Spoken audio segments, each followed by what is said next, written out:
Alex, you look different this week. Oh, can you tell? Yeah. I don't know what it is. Did you do something with your hair? Did you shave a little bit? Is that what it Oh no, my was? Ducks just ripped off 7 in a row. That's all they did. Oh, Yeah. you don't have the bag this week. I don't. My paper I've just bag noticed. may or may not.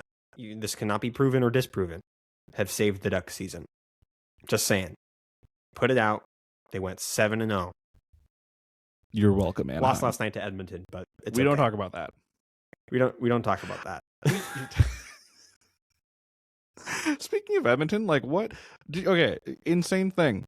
Apparently, Edmonton is the first team in history to have two defensemen score a hat trick in back-to-back games. In the history of the game. Yeah, and in then the history of the NHL. And then what Bouchard did 6 points with his 6-point game. What the fuck? The Ducks broadcast during that game was talking about how no one's done that since Bobby Orr. Man. Yeah, and somehow Evan Bouchard. Evan Bouchard. Straight face. Mr. $10.5 million to Evan Bouchard did it. Yeah. Also, Matthias Ekholm's goal was an empty netter, so then we don't count that. We don't count that. Boo you, Edmonton. Boo. When it fits my narrative, they count. When it doesn't fit my narrative, they don't count. Precisely. This is an anti-Oilers podcast. No.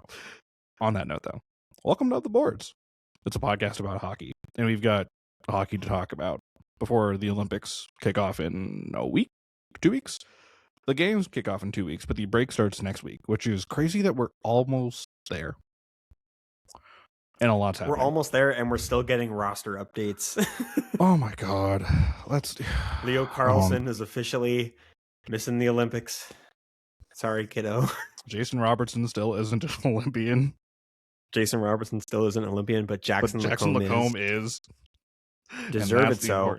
It is very deserved. I will say that. Sorry, Seth Jones. It's a shame injuries are a thing. But this is Up the Boards. My name's Yusuf, and of course that is Alex. Tyler cannot be here this week as he is, I believe, at Disney World? Something like that. We'll go with that. He's somewhere. God knows where with him. But he'll be back later.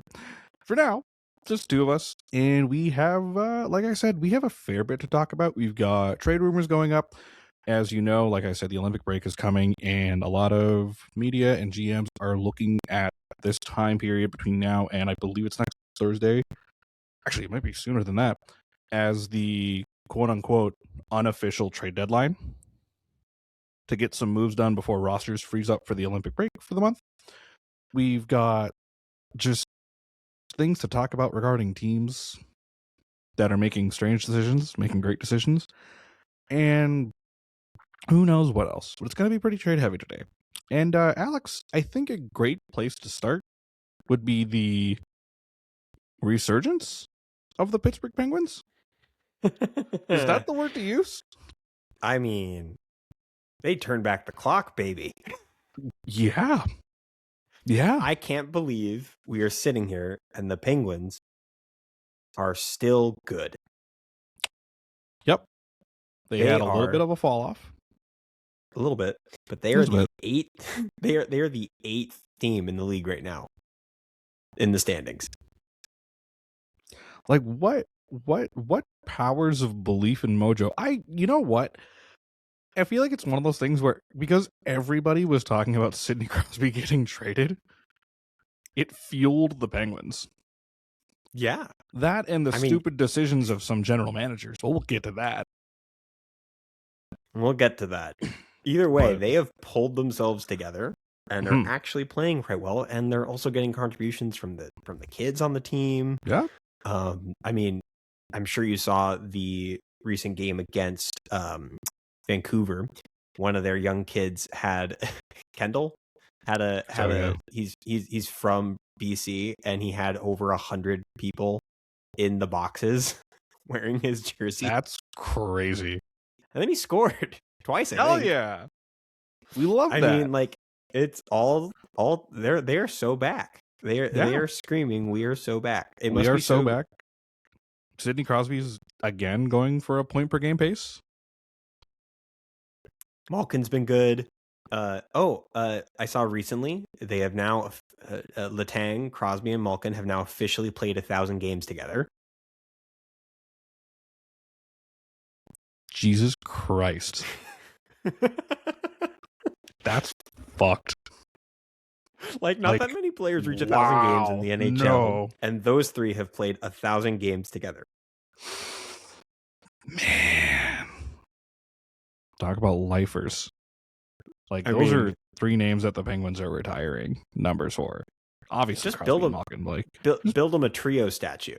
Build them a trio statue. And for some reason, and Chris Kunitz' head is like in the corner somewhere. Like, hello. Well, Fleury, come on. If there's going to be a Mount Rushmore of the last 20 years Fleury of should get his own hockey, statue, but Chris Kunitz is like just a bust of his head. Yeah. Okay. So if you're going to make a Mount Rushmore of their skaters for the last 20 years. I mean, well, besides like 20 years, Lemieux can kind of. Lemieux was there at the tail end. Crosby, Malkin, this core. Letang. Yeah, Crosby, Malkin, Letang, and like Chris Kunitz showed up. Yeah, Chris Kunitz did a lot for them when they needed him. The four is Fleury. Yeah, right, of the actual group, right? But yeah, I mean, it's unbelievable that they're still this good. Yeah, despite Kyle Dubas. Okay, Tyler is not here right now, so I can say this. You have to admit, Dubas has made some pretty good moves with the Penguins. He kind of cooked. He kind of cooked with the Penguins. I don't know what the hell. Well, we all know what went wrong in Toronto, cooked. Like all of his off-season signings were, let's build up some pieces who we can flip at the deadline on 1-year deals and get this done. And everyone was like, that makes sense. That's what you're doing. And then they've ended up working out. Yeah. And now he's like, oh, shoot, the team's good. I can't trade any of these guys. Oh, no, how did that happen? Oops. Like, I remember when they were making their moves in the offseason, they had acquired Matt Dumba. And I remember, I don't remember, I can't remember who said it, but I remember this being said. I think it might have been on like the Dangle podcast or something. You don't acquire Matt Dumba to win games.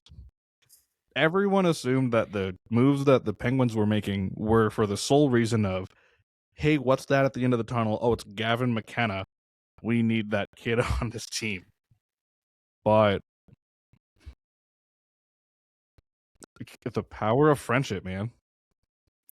The power of friendship and Sidney Crosby's will to not go out quietly into the night.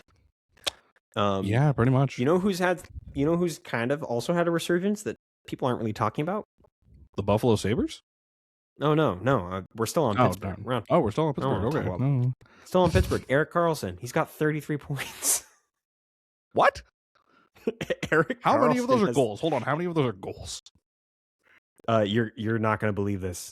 You don't. I have it in front of me. Okay. You're okay. If he has 33 points, how many goals do you think he has? It's Erik Karlsson, so I'm going to assume like 10. He has 4. What? What? 4 goals, 29 assists, so 33 points. Erik Karlsson. Look at you doing actual defenseman things, Erik Karlsson. I'm so proud of you. It's crazy. I mean, Justin Brazeau, 25 points. Justin Brazeau is one of those like really interesting stories. He was a Leafs prospect. I remember when he got drafted. Sorry. The other thing about I can't believe I moved past this without acknowledging it. Erik Karlsson has a positive plus-minus. He's at +1. What the fuck is happening? Who cares? It could be 0. It could be like anything greater than -1. Erik Karlsson? What is happening? Erik Karlsson. What are the Penguins doing? And then you got to talk about what's been happening in between the pipes for the Penguins. Ooh. You want to talk about one man's trash is another man's treasure? Their goaltending tandem. And they still have their goalie prospect. Yeah. Yeah. Man. Trading for let's not beat around it. Arthur Shilovs, that was free. He Yeah. didn't cost anything. Nope. Like Nope. and then Stuart Skinner has been a dude. He's been locked in. I saw his numbers yesterday and I'm like, what happened? Like, I know it's always the change of scenery thing, but Jesus Christ, was it that bad in Edmonton? Like, Skinner and Shelovs are going to be a big part of why the Penguins more than likely end up in the playoffs. Probably in a wild card spot, but the East is so tight, you can't even figure it out anymore at this point. And you're going to look at, like, again, I'm going to say this, sorry, Kyle Dubas. Good job. I don't know what magic beans you put in those trades, man, but like, Jesus Christ, it's working out Surprise, real well. surprise! Tristan Jarry is still mid in Edmonton. Oh, is he still hurt? Like, I don't even know. No, he's playing. Is he playing? He played last Okay, night. that's good. Oh, great. Well, he got there's a win there, I guess. That's one. Good job, Jari. I mean, his save percentage still starts with an 8 in Edmonton. So yeah. I mean, that's it's not what you trade for when you're looking for a goalie upgrade, and then the guy you trade away has like a 9.22. Yeah. Let's be real about something here.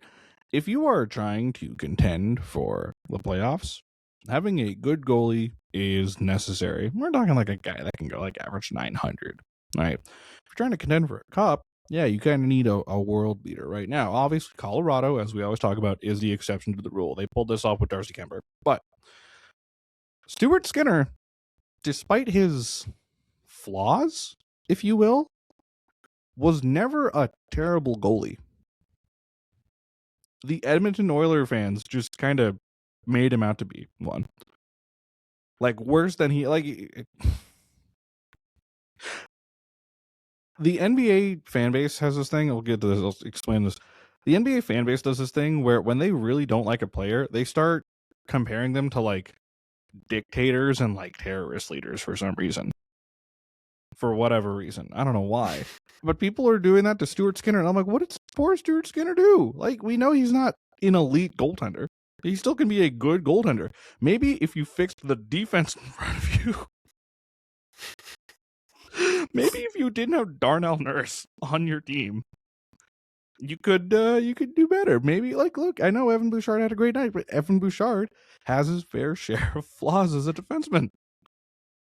Stuart Skinner is okay, and the fact that he is doing this shit in Pittsburgh with like an aging Chris Letang and Eric Carlson in front of him. What is your excuse, Edmonton? What the fuck is your excuse? Mm-hmm. Like, what are you doing? Like, okay. Oh my God. I cannot believe. It's so funny. I think they just want the world, right? They have the tandem of forwards, right? That essentially guarantees they will make the playoffs every single year. And when they haven't been able to get over the hump, they are upset that they don't have a John Sebastian Jaguar to. What do you mean? What do you mean? Make up for all of their problems. Yeah. What do you mean? Calvin Pickard isn't the equivalent of prime Dominic Hasek? Like, what? They sent Dominic Hasek to Pittsburgh. Yeah. They apparently. Oh God. It just like. Look, okay. Edmonton's one team we can be not like angry about, but frustrated for sure. The fact that they gladly gave up Skinner to get Tristan Jarry. Like, what, you kept Calvin Pickard? What the fuck? Why would you just keep Skinner? I know he costed more, but like, you get a tandem of Jarry Skinner, it gets you somewhere, right? Here they are, exactly where we thought they would be. Exactly right. Where we left them. Exactly where we left them. They're in second in the Pacific after a slow start. Connor McDavid carried the team. Yep. Forced them to start getting their act together. Disappointing. And it's not even act together. It's just they're winning regular season games. Yeah. And now they're in second in the Pacific. That's great. The halfway point, like we all predicted. Yep. But they're going to get to the playoffs, and they're going to have the same problem. It's not going to change. Connor McDavid is going to have to strap them to his back again. Yeah. And they're going to have to figure this out again. I mean, goalie trades. The other guy in the tandem, Arthur Shelovs, there's a team that kind of wishes they still had him. And I think there's some news on that front, Yusuf.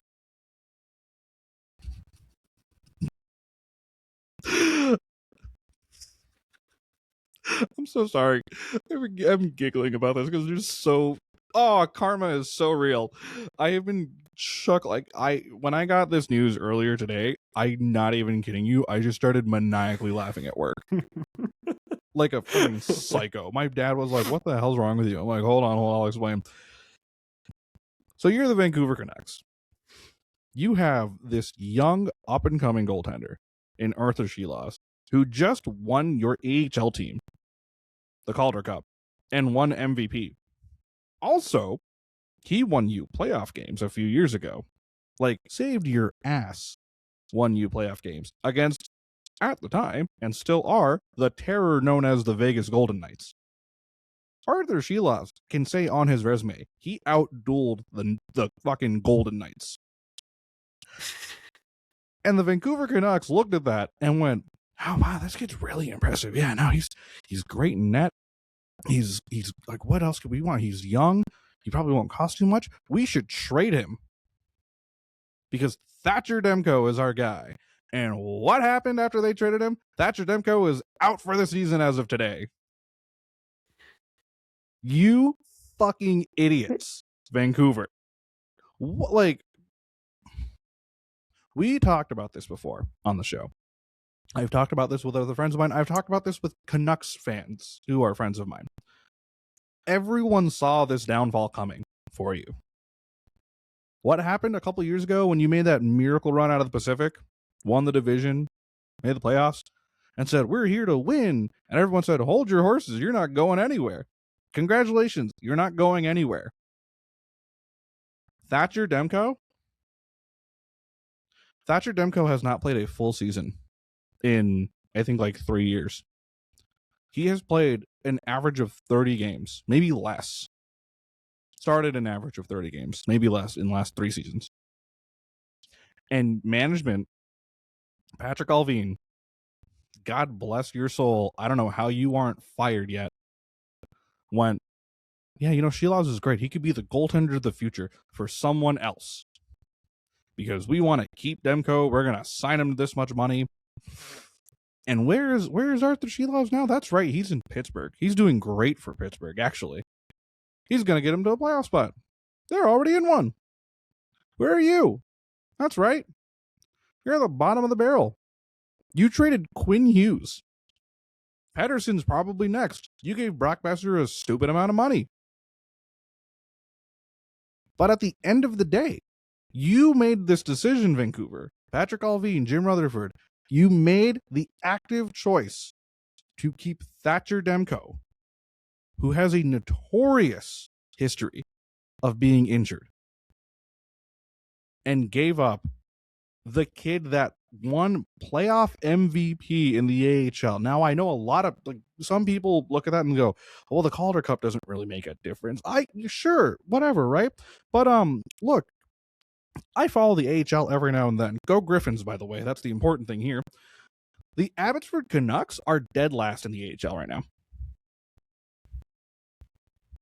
You want to tell me that kid wasn't a difference maker? Does anyone want to look me in the eyes and tell me that Arthur Shelovs was not a difference maker for your team? Insanity. So Vancouver's a mess. I mean, it's not like they were saying weird things. Weird reports were coming about Demko's last injury before this one. Like, oh, this could be the career ender, or this could be like this is worse than everybody thought. Right. And then it was magically, oh, he's going to keep playing. He's not done. Don't worry. He's good. And then Vancouver gives him this contract. And we're like, okay, they have the medicals. They do have they're medicals. The only team. They're the only team in the NHL that actually has the medical and knows what they're dealing with. What's going on? Yeah. What's going on in theory. And you go, okay, they made that choice. gave him the contract. Then they went, she loves your extra, and sent him packing. And didn't get anything back for it either. And their entire 1-seed core is about to be gone. Oh, a lot of things in that team are going to be gone. Like Steve William, though. Steve Williams. Steve Williams, great. We love Steve Williams. Oh man. Look, like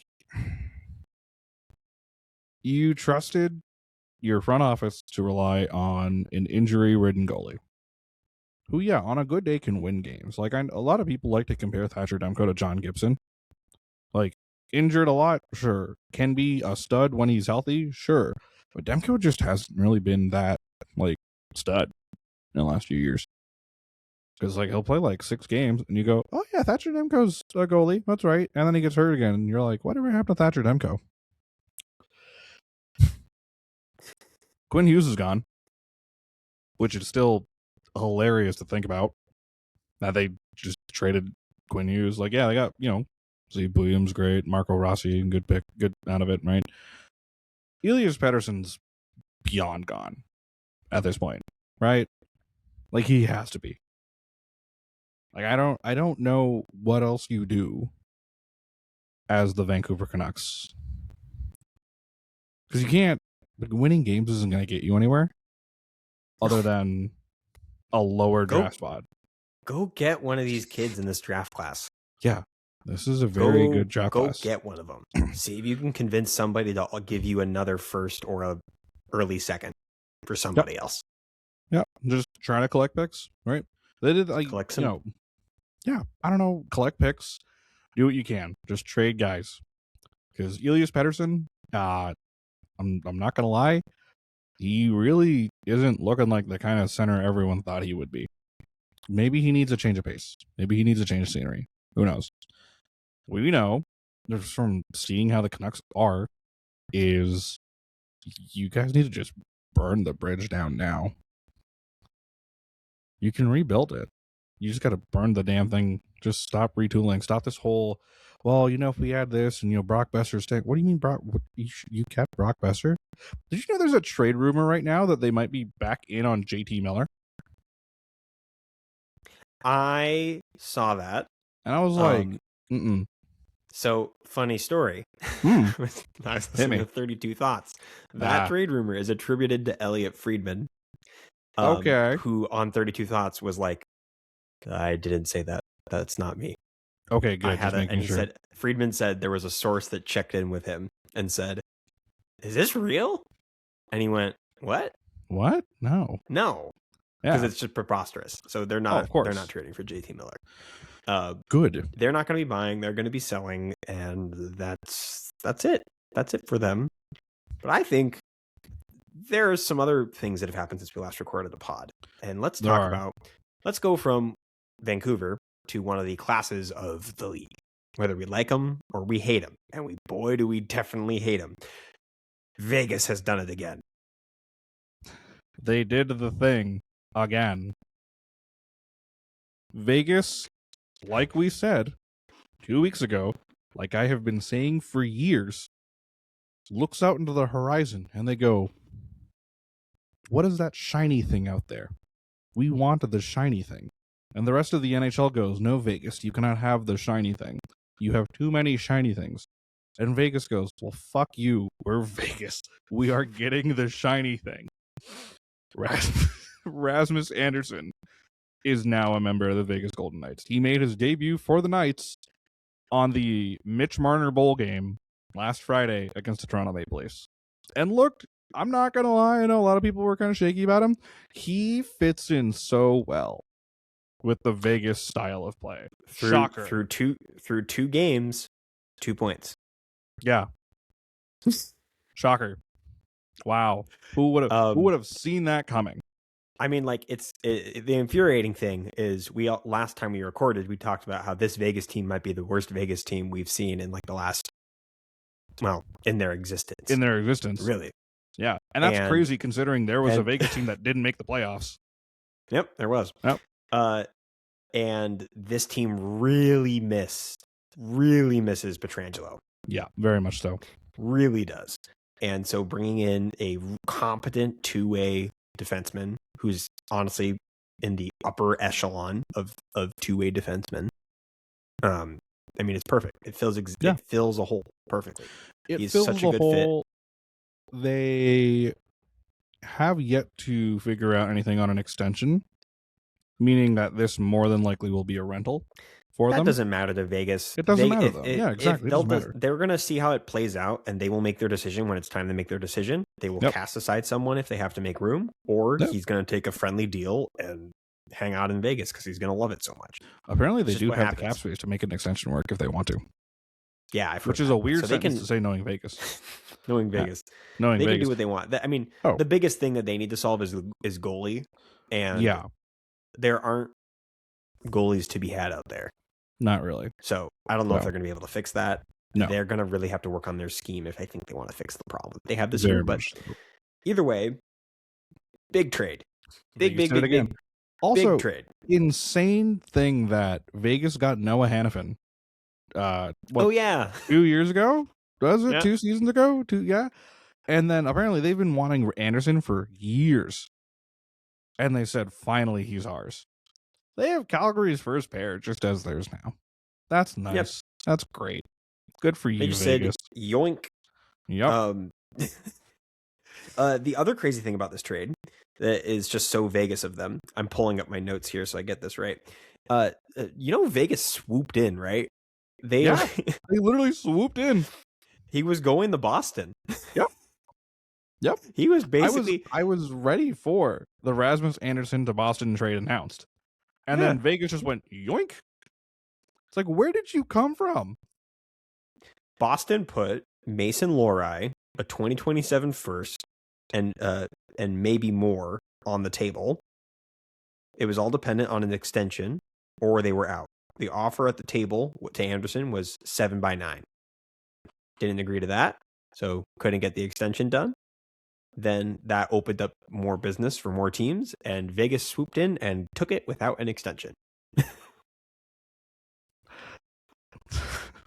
You know that Breaking Bad meme with Aaron Paul where he's like, you can't keep getting away with this. This is literally Vegas in a nutshell. Mm-hmm. Like every other rumor I heard regarding Rasmus Anderson was much like any trade regarding a player that's about to become a free agent.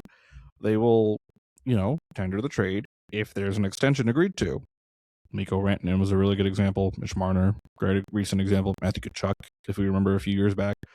So my assumption was, okay, whoever gets Anderson is going to be extending him to whatever. Boston, 7/9. Yeah, makes sense. Detroit, I know, was in on Rasmus Anderson. I don't know what the number would have been. No one does, obviously. What an extension was talked about. And Vegas just grabbed him as a rental. Like, I want to know how the hell that trade went down. It's ridiculous. But also, it is ridiculous.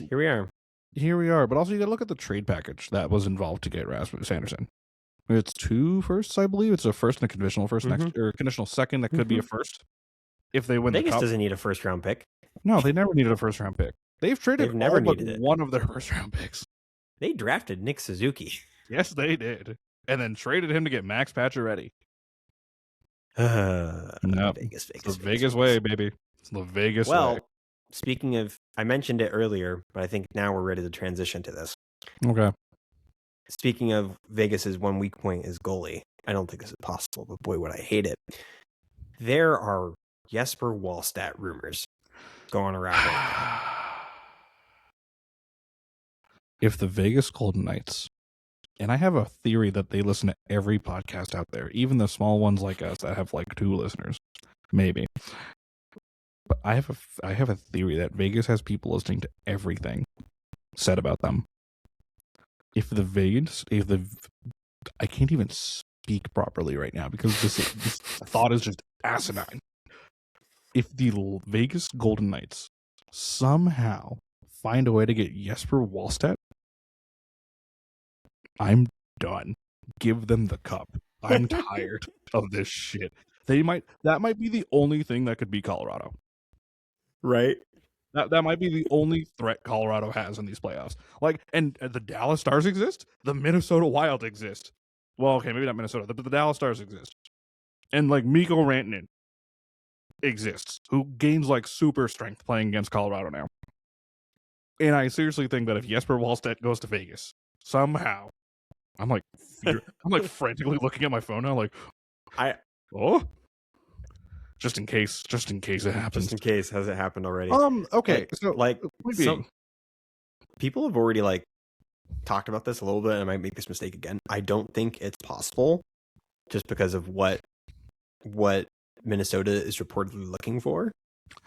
Minnesota wants a 1C, and who's on the, I mean, there's a couple guys in the market, not very many, but at this point, like, Vegas isn't trading from their forward core for a goalie. No, they're not trading from the top of their forward core for a goalie. Yeah. That's not happening. To mention, like, granted, so every center that Vegas has is a 1C in every other team in the West except Colorado and probably Dallas. That's it. Like, yeah, they're not giving up any of that. I think the most interesting thing about this, my prediction is this does not happen. No. God, no. My prediction is this trade does not happen, but you hear Friedman say it and you go, whoa, that's weird. Yeah. I was shocked when you mentioned that it was brought up on 32. I was like, what the fuck, Elliot? Like, yeah. Don't do this to me. No, it's Elliot Friedman. It's like the source. Yeah. It's like this isn't some Frank's, like if Frank Saravalli was saying while he's getting traded, I'm like, no. No one's believing that fucking day. No second. Bonk. Yeah, bad Go Frank. away. Bad Frank. But it's Elliot Friedman. And so it's like, why would Minnesota feel the need to do this? They have bought. They are trying to really build something, and they are trying to build something to contend in a division that has 3 or 2 juggernauts ahead of them who are the class of the league, kind of. Yeah. And so it's like they need more. Yeah. They need more. And so it's like, apparently the way it was phrased is Wallstedt could be dangled out there as the carrot on the stick. Right. But the thing is, it's not like a lot of teams could bite that carrot, but are they, like, do they have what Minnesota wants? No. No. Yeah. Ultimately, that's why I don't think a trade's going to happen. Probably not. Because at the end of the day, okay, the reasoning is insane, but I get it. There's justification behind it, right? But this is Jesper Wallstedt we're talking about. The guy who is probably going to be a contender for the Calder this year. He's probably going to be a nominee for the Calder this year. You're going into the playoffs as Minnesota. You got Kaprizov to stay. You're spending a lot of money to make sure Kaprizov stays in Minnesota. You spent your money on your young guys like Matt Boldy, Brock Faber, etc. And then you got Quinn Hughes. And everyone looks at that and goes, okay, cool. Then you look at your forwards again and go, something's missing here. You're not going into the playoffs. Like, at the end of the day, I know people are like, oh, if this, what if the playoffs start today? Dude, you could do what if the playoffs start today, yesterday, tomorrow, 3 weeks from now, a month from now, in March. Minnesota is playing Dallas in round 1. Nothing's changing that. Stamp it right now. Nothing's changing that unless one of them falls off a cliff. They need a proper 1C if they're going to tango with Dallas. They're going to need a proper 1C regardless. And you look at teams that are also looking for centers because they're looking for 2Cs, really. That's a really hard spot to fill in this league because, who are you going to get at what cost? Minnesota's going into this needing a top guy. You need your number 1 option at center. Who do you get? Mm-hmm. What do you get that fits the mold of the Minnesota structure right now? Right? You get a Nazem Kadri at a Calgary. Do they want a Jesper Wallstedt? I mean, for Kadri, that'd be a fucking steal. And then they run Wallstedt, Dustin Wolf, and that alone is terrifying. You look at Vancouver, and the thought of Vancouver trading with Minnesota again, and Minnesota gets Elias Pettersson out of it. Maybe that could be the change of scenery Elias Pettersson needs. But is it worth Jesper Wallstedt? They have a lot. Minnesota has a bunch of prospects they'd be willing to give up to. But Wallstedt is, I get it. Wallstedt is like the golden carrot. Like any other carrot, you look at it and you go, "Oh, it's a carrot, cool," but it's a very shiny carrot. We'll talk about it when it happens, if it happens. If it happens, I think you covered all the bases there. Like yeah. what's the market? How many people are actually there? And is it even feasible? The kind of thing that they're talking about. Yeah. The other thing too, and I thought about this earlier as I was thinking about the whole Wallstedt thing. You're going into the playoffs. Defense is important. Scoring goals is important. It's how you win the game. If you didn't know, you got to score more goals than the other person or the other team. Goaltending can be incredibly important in the playoffs. If your goalie gets hot and you ride that, you're fine. Philip Gustafsson is a great goalie. The Minnesota goalie tandem is Team Sweden's fucking goalie tandem. And Jacob Marsham. Like, what the hell? They're that good. We all know they're that good. If I'm Minnesota, I find another way to get a 1C without having to dangle Jesper Wallstedt around like a carrot on a stick. Because again, you could not ask for a worst first-round opponent unless it was the Colorado Avalanche. Mm-hmm. You have to play the Dallas Stars for potentially 7 games, who are trying to build a juggernaut and just ram through people in the playoffs because they're sick and tired of losing all the time. So if I'm Minnesota, I find any other way to get a 1C. Because Danila Yurov, good player. He's not a 1C at the end of the day, right? You find any other opportunity you can to get a 1C for your team. And you keep Gustafsson and Wallstedt.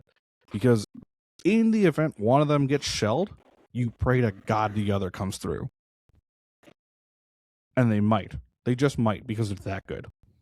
That playoff matchup is going to be crazy. Oh, God. It's going to be cinema. I think that first round is going to be so much. Do you know how good the Dallas tandem has done?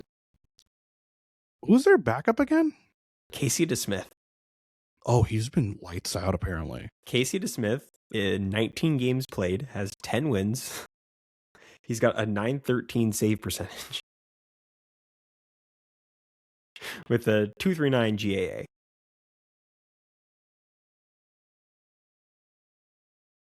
And then there's Jake Ottinger. Fuck. Oh my! Who hasn't had his best season, but he's just so up and down. But Jake Ottinger. But he's still Jake Ottinger. When people see him lock in, it's crazy. He does. That's the thing is Jake Ottinger. When he gets into the playoffs, he's a demon. Mm-hmm. So like, he's not the reason they couldn't get past Colorado, he's not the reason they couldn't get past Edmonton. Yeah, it's not his fault. No, not his fault. No. But like, no matter what Kalen DeBoer says. Kalen DeBoer, like the coach of Alabama? Sorry, not Kalen DeBoer. Oh my God, that's embarrassing. Pete DeBoer. Pete DeBoer. Yeah, I also get my DeBoers mixed up. They're not related, I think. No, they're not. It would be really funny if they were. Yeah, DeBoers who say annoying things that I like. Yeah, man, do they? Yeah. Something about DeBoers and just saying outlandish shit about their own team. About their own team. Weird. Who'd have thunk? All right. Yeah, I think we've talked our circles about that. We've definitely talked our circles about it. Any other trades you want to talk about? Well, I mean, not trades necessarily that have happened, but trade packages that have been going around and trade rumors. As I mentioned, this is kind of the unofficial. We're getting to the unofficial trade deadline before the Olympic freeze. And I feel like a lot of pandemonium is happening right now because all we see on social media, all we see on reports, whether it be Buck Report, whether it be 32 Thoughts, whether it be Pierre LeBrun, The Athletic, whoever, there's just trade rumor. These guys looking for this guy, that guy's looking for this team's looking for this team's looking for this. Who gets Artemi Panarin? We may never know. It's come down to who wants what and what are you getting for it? Because we've had two, I'm going to say one realistically major trade happen in the last week and a half, 2 weeks. I don't count Kiefer Sherwood as a major trade, but actually, you know what? No, I don't count him as a major trade. It's just crazy that San Jose got him. but they're also trying to push to the playoffs, so I get it. But like the Rasmus Anderson package was a first and conditional second, which might end up being a first, right? The Kiefer Sherwood package is it was 2 seconds and a prospect who's like 25, a career jeller. Is that what we're expecting? Now? There's this idea, we've talked about this before. Tyler and I talked about this a lot. There's this idea that as the deadline nears, the idea of desperation becomes more and more exposed in the NHL. You start hearing about, oh, this team isn't on this team isn't on this team isn't on this. And all of it, of course, it's hearsay, right? It's kind of in the air, obviously, until something happens. And then when a trade like this happens, the Kiefer Sherwood trade, it's not the craziest needle mover in the world, but a lot of people wanted a Kiefer Sherwood, especially considering like how he's been this year with Vancouver. And I believe he's still currently the hits leader in the league. But 2 seconds in a player for Kiefer Sherwood, a middle six, if not bottom six guy, who can score goals, he can do stuff. 2 second rounders? That's a lot for a Kiefer Sherwood. I disagree. Really? I disagree. I think You think it's justified? He's a solid real. He is a real NHL player. He is a real NHL player. That's true. You know what picks are? Nothing. They are fake NHL players. That's true. They are NHL players to be determined. They are players correct. To be named later. Yep. They, like, especially second round picks. Like a good drafting team, high second round, you can find some good people. There are totally great players that come out of the second round. But even first round prospects fail. And that's the one that everyone covets. That's true. I think you've got the asset. You want to go for something, you move your pick. Yeah. That's the Vegas strategy. Yeah, exactly. Just move it. I just move the pick. I don't think there's I think sometimes people overvalue what they are. Yes. It's not like the NBA where you get 2 rounds and that's it. Right. So much in the NHL too is based on your team's development program. It's a little bit more like baseball in that sense, actually, where there's a decent amount of rounds in the draft. Not quite as many as baseball. Not quite as many as baseball. But there are it's so much about what you can identify in a player. Mm. And what you can bring out with your facilities, with your AHL team, with your affiliate in the OHL that you have a relationship with. Yeah. There's so much more room for control and what you can do in players. And so picks are picks.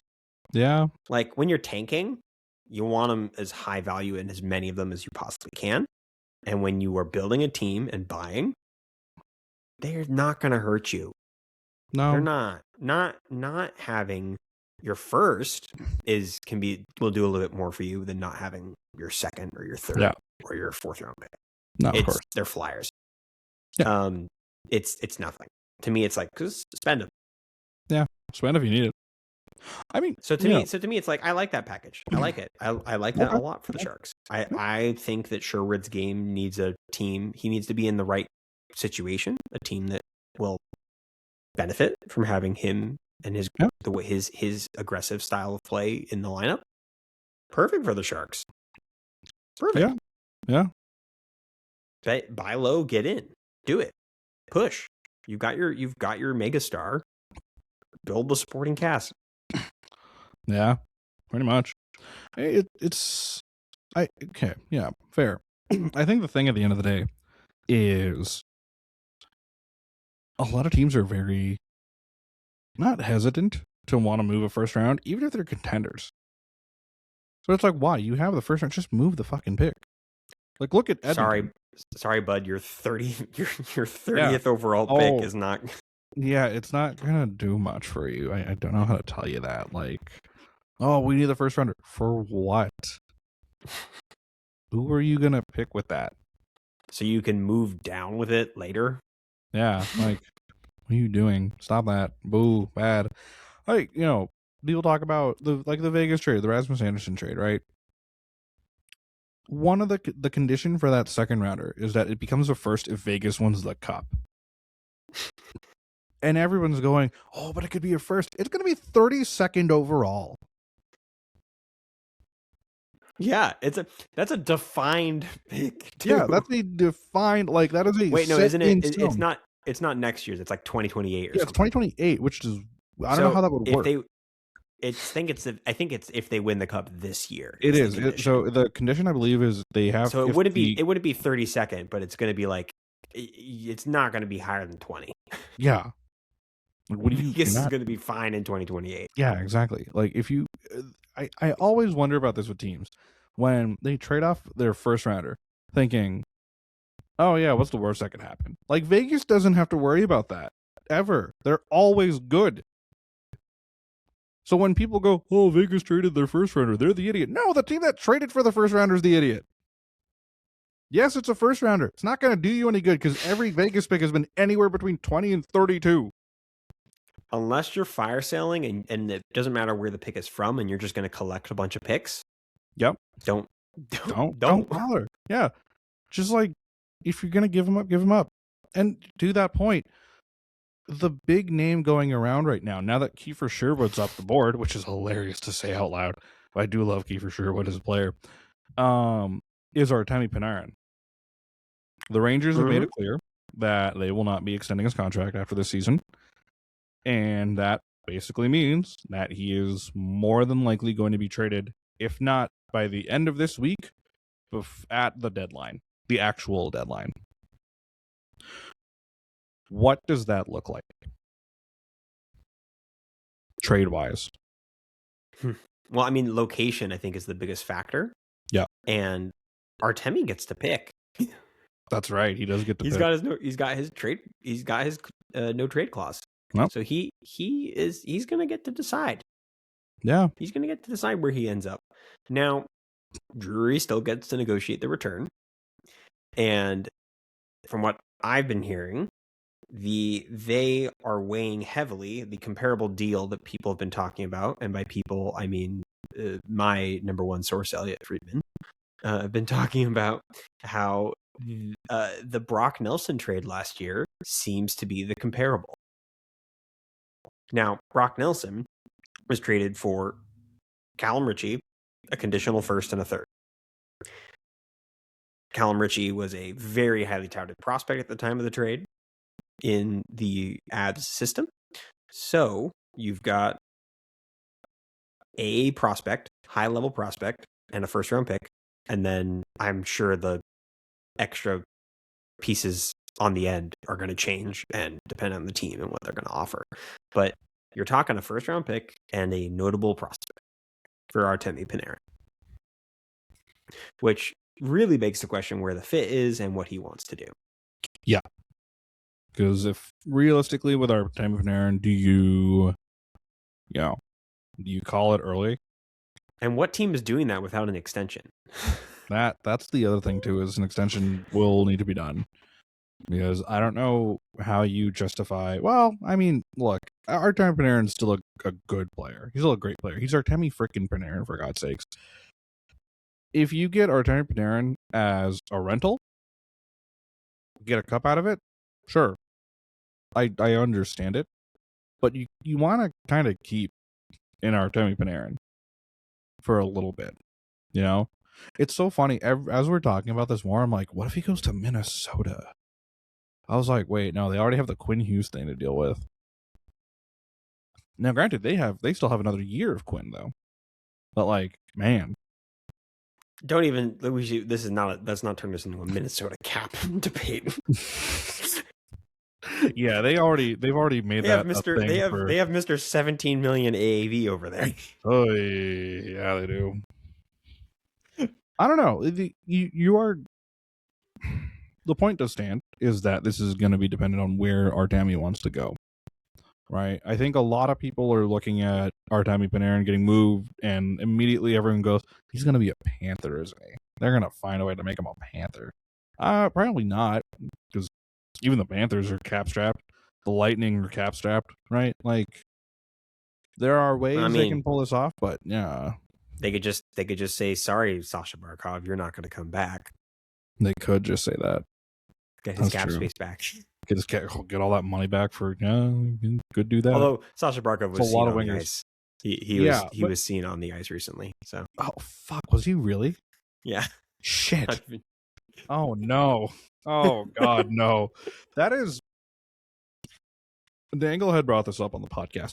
You want to talk about a player like Sasha Barkov and how just underrated he is, because people have been saying he's been underrated for like 10 years.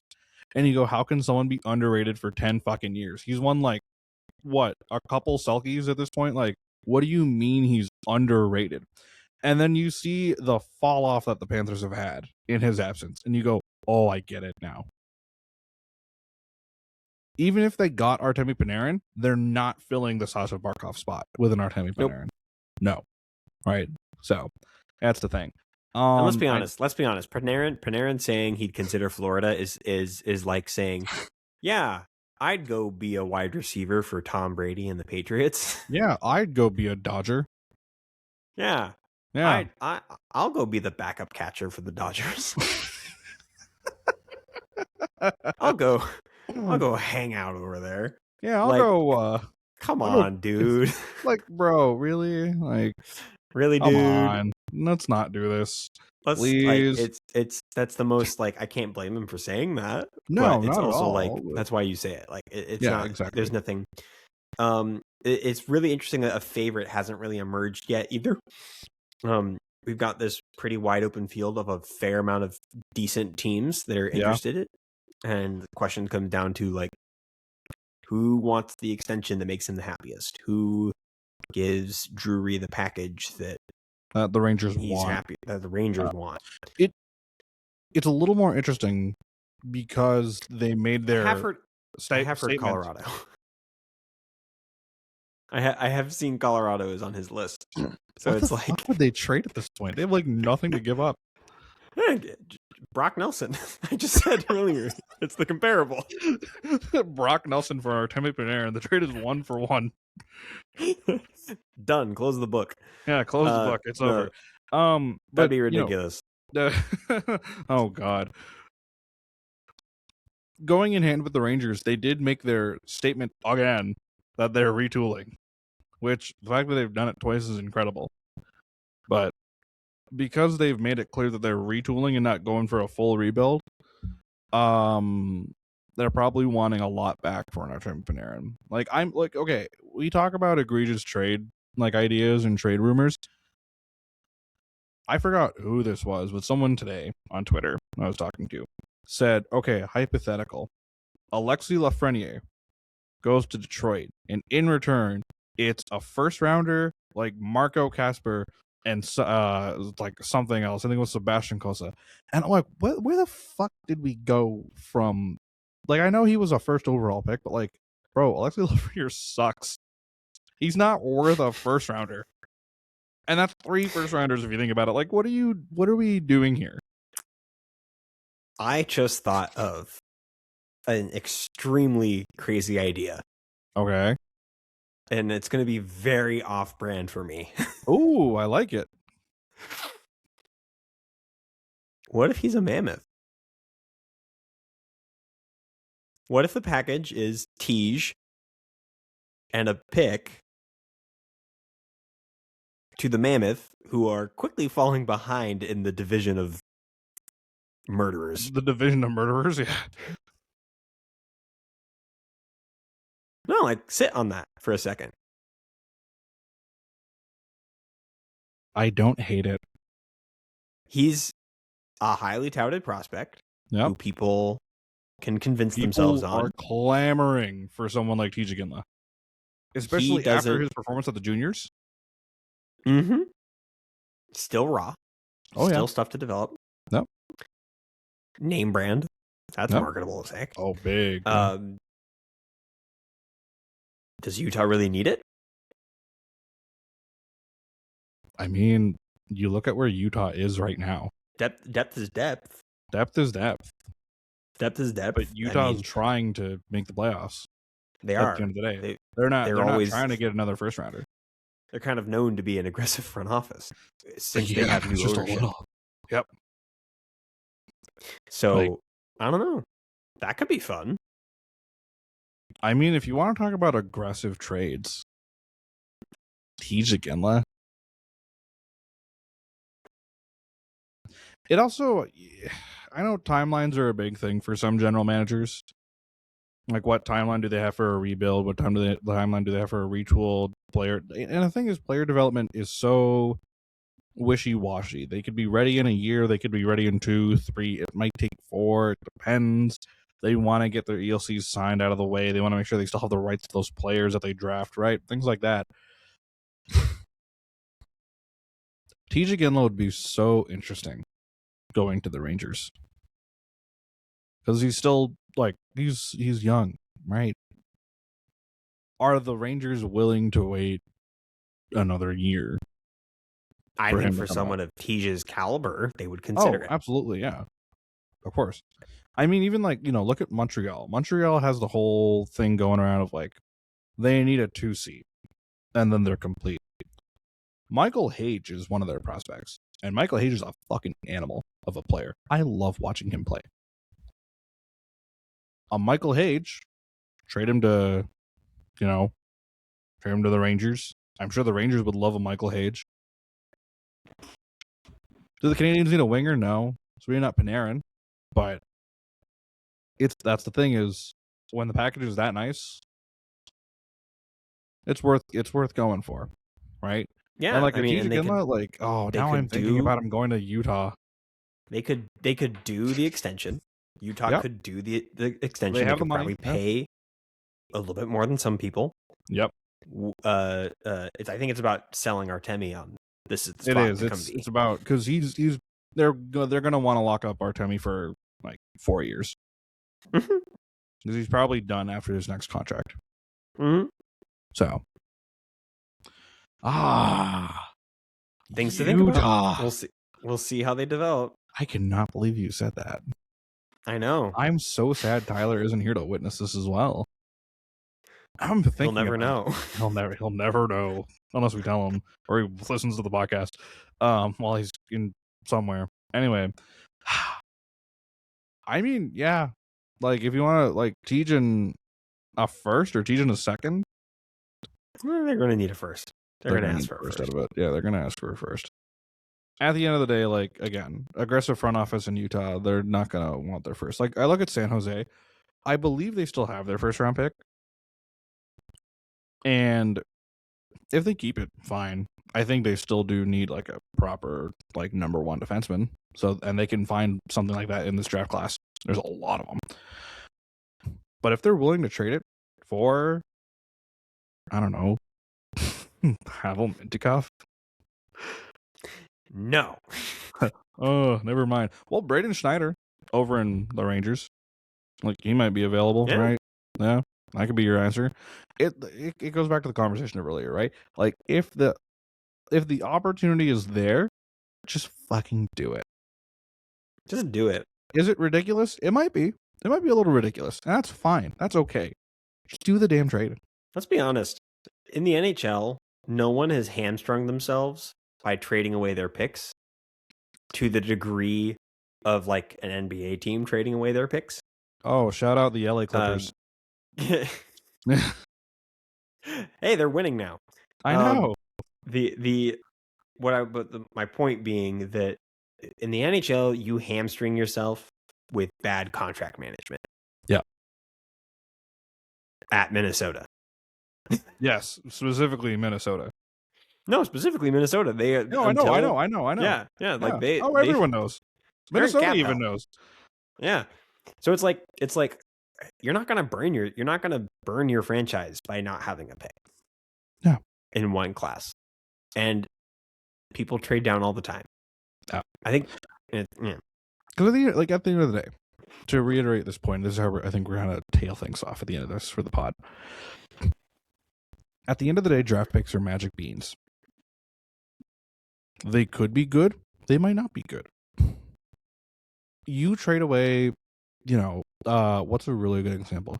I'll give you a great example. The Toronto Maple Leafs are such a great example. Famously, traded away a first-round pick to get Phil Kessel. That first-round pick ended up becoming, I believe, Dougie Hamilton.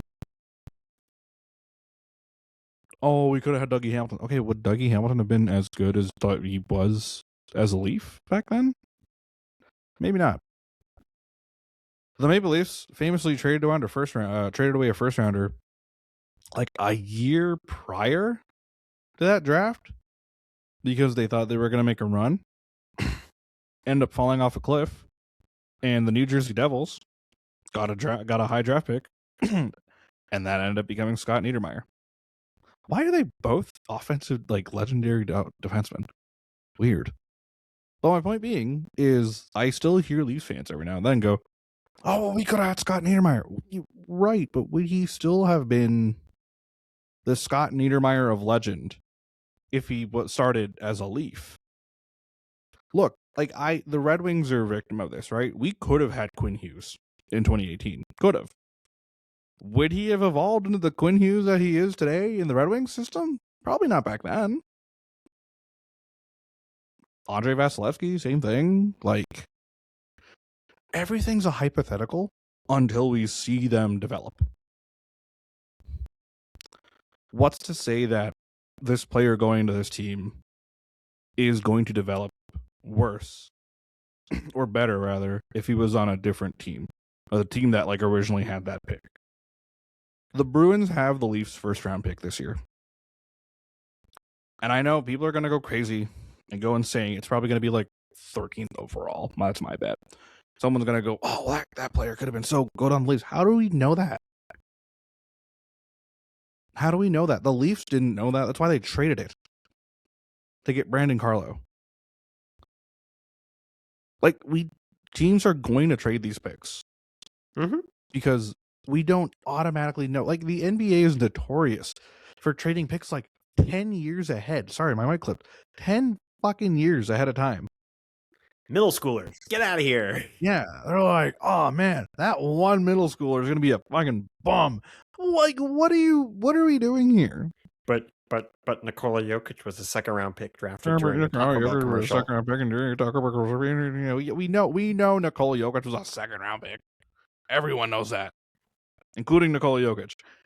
Like, again, you don't know what that player is going to become until they develop. Kirill Kaprizov was a fourth-rounder.